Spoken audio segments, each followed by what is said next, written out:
আল্লাহ বলে, আমার কোন বান্দা যদি বেশি বেশি নফল ইবাদত করা শুরু করে দেয়, সে আমার এত কাছে আসে, এত কাছে আসে, এত কাছে আসে, তখন কান দিয়ে যে যা শোনে সে তার নিজের কানে শোনে না, আমি আল্লাহর কানে শোনে। কোন সুবহানাল্লাহ। চোখ দিয়ে তখন সে যা দেখে নিজের চোখে দেখে না, আমি আল্লাহর চোখে দেখে। আল্লাহু আকবার। হাত দিয়ে যখন বান্দা কিছু ধরে, নিজের হাতে ধরে না, আমি আল্লাহর হাতে ধরে। পা দিয়ে যখন আমার বান্দা হেঁটে যায়, বান্দা নিজের পায়ে হাঁটে না, আমি আল্লাহর পায়ে হাঁটে।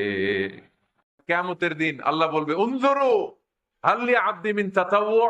দেখো তো কোন বান্দার যখন ফরজে ঘাটতি, যে ফরজগুলো মিস করছেন, ফরজে যখন ঘাটতি, আল্লাহ তখন বলবে, ও ফেরেশতারা দেখো তো ওর নফল আছে কিনা। ফেরেশতারা খুঁজে দেখবে কিছু নফল আছে। আল্লাহ তখন বলবে নফলগুলো নিয়ে ফরজের জায়গার মধ্যে বসায় দেয়।